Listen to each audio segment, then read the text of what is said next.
No Rest for the Weekend's coverage of the Tribeca Film Festival is sponsored by Blackmagic Design, the world's highest quality products for the feature film, post and broadcast industries. Blackmagicdesign.com, and by the Tonkawa Film Festival, celebrating short films from around the world. Tonkawafilmfestival.com. Aaron McClanahan here, and I'm here with the writer-director of the film Sovereign, which is going to be at Tribeca this week. So I watched the film, clearly, a very affecting film.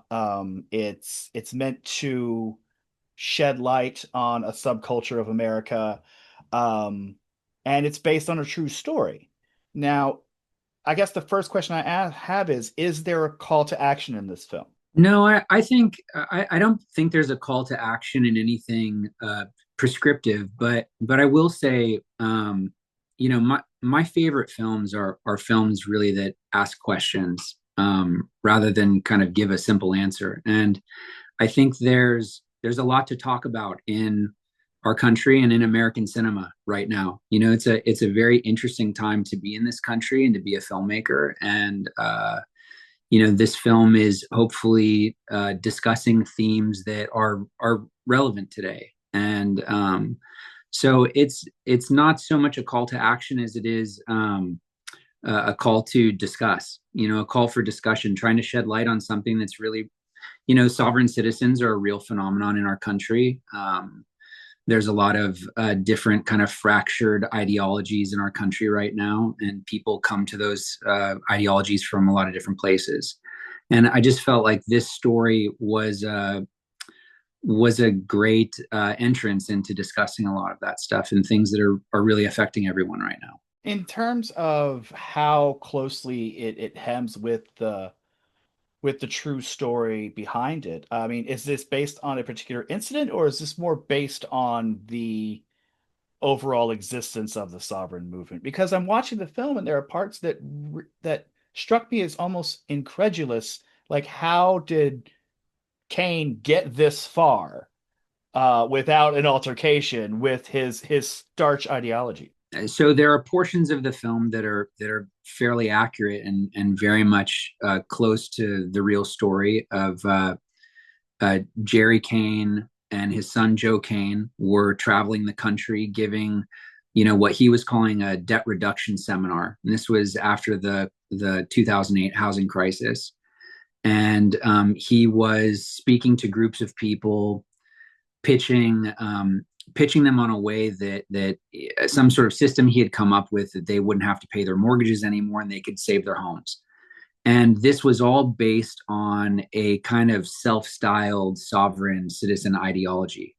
And that message, for a lot of people at that time who were hurting, really resonated. And he started having success with these seminars.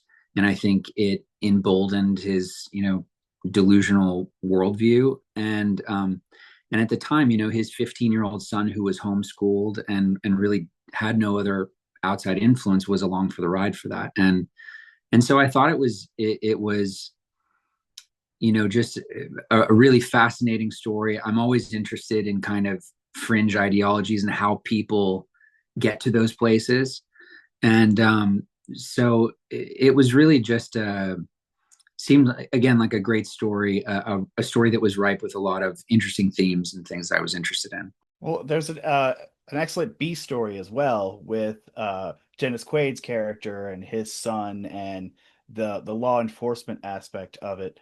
So tell me about putting this cast together. The cast, I mean, for a film this size to have a cast, like this is really just a dream come true.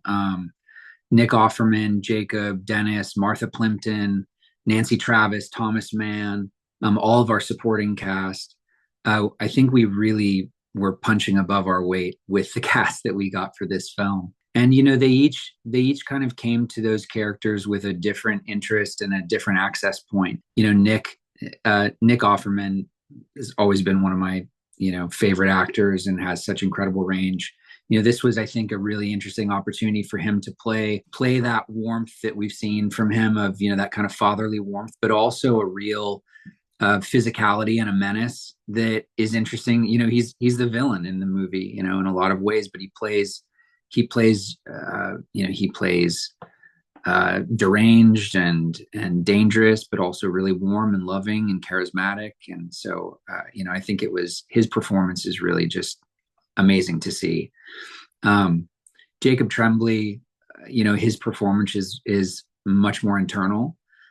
He has to convey a lot with very little, and that's something incredibly difficult to do. And it's incredibly difficult to direct that also. You kind of can't almost give notes for that in a lot of ways. And Dennis Quaid is Dennis Quaid. He's a movie star. He's one of the legends. And Martha Plimpton came and gave beautiful performance. Nancy Travis, Thomas Mann, I think, is a brilliant actor. They're all brilliant. I couldn't have gotten more lucky with the cast, and especially as a first-time filmmaker for my first film. I hit the jackpot with that. Yeah, I was really impressed with Offerman's performance because he spends pretty much half the movie confident and assured, and the other half panicked. But then there's that great moment where Martha Plimpton's character with the horse, where he allows her that breakthrough. So, one person we're not talking about, but I did read the credits. Megan Mullally is the voice of the radio show. Was that ever a question, or was she a package deal? I mean, her and Nick were so supportive of this movie and so lovely from the beginning.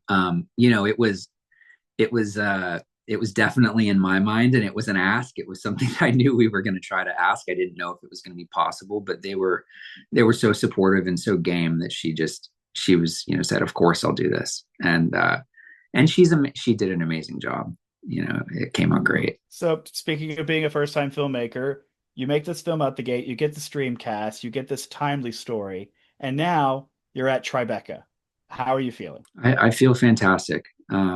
It's a group effort. It's been a long road to get here. It's career-wise, a huge milestone for me. But it's filmmaking is a collaborative medium, and we're here because of the belief of our cast. We're here because I have a wonderful producer, Nick Moseri, who produced the film. We have our distributors who all believed in the project. It's a lot of people working together to get us to this place. And I hope we all can, feel very proud and can celebrate at Tribeca. Now, you mentioned distributors. Your film already has distribution. You already have a release date past festivals? We do. Briarcliff Entertainment is our U.S. distributor. We have other distributors for the rest of the world, but we have a release planned on July 11th. Nice. Right around Independence Day. I like it. Exactly, yeah. Well, I thank you so much for your time, and I really appreciate you chatting with us today. And best of luck at Tribeca, and hopefully I'll talk to you on the next one. Thanks so much, Eric. I appreciate it. This is the BTRP Media Network.